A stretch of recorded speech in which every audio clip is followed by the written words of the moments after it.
बाबा तुमचं नाव काय? रोहित रोहित. तुम्ही कुठं राहता? अंबर अंबरनाथ. घरी कोण कोण असतं मग?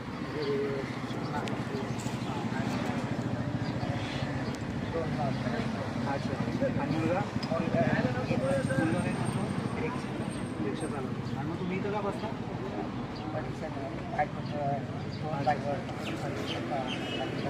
ओके.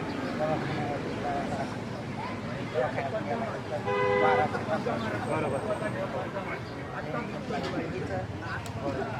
मग इथं एवढं तर काही निघत नाही म्हणजे काय नाही पण तेवढंच काय त्यांचे औषध वगैरे.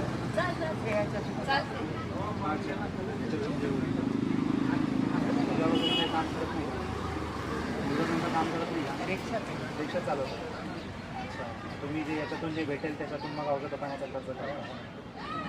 आता एक काम करा तुम्ही, ते औषध गोळ्याचं जे असेल ना तुमच्याकडे डॉक्टरने लिहून दिलेलं असेल ते माझ्याकडे द्या किंवा ताईकडे निरोप पाठवा. मी तुम्हाला ते देत जाईल. कधी पाहिजे तर तुम्ही सांगत. हां दवाखान्यात जायला हां तुम्ही ना तसं निरोप ताईकडे द्या. हां मी येऊन स्वतः घेऊन जाईल आता ताईकडे देईल. हां चालेल ना? पायाला तकलीफ होती. हां हां हां. त्यांना व्हीलचेअर आहे का मग? आणलेत ना? बाबाचा नंबर असेल ना? तुमचा नंबर वगैरे आहे काही? मोबाईल नंबर आहे? नाही ना. नाही ताईकडे ना तुम्ही निरोप दिला तरी चालेल. मी ताईला पाठवत मी दर जाईल शनिवारी येते. किंवा मी येईल. हां चालेल ना तसं? बरं. मला दवाखान्यात चालतं. हां मी करेल ते, काय टेन्शन नका घेऊ. ठीक आहे तुम्ही पेशंट करा, मी करत जाईल. हां काही प्रॉब्लेम.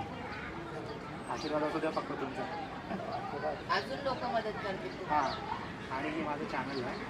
चॅनलवरती मी तुमचं टाकणार त्याच्यातर्फे तुम्हाला फक्त आणखी मदत करते.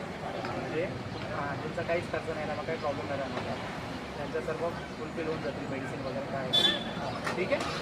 काका तुम्ही 3 वाजेपर्यंत बसता ना? हां रोज असता का?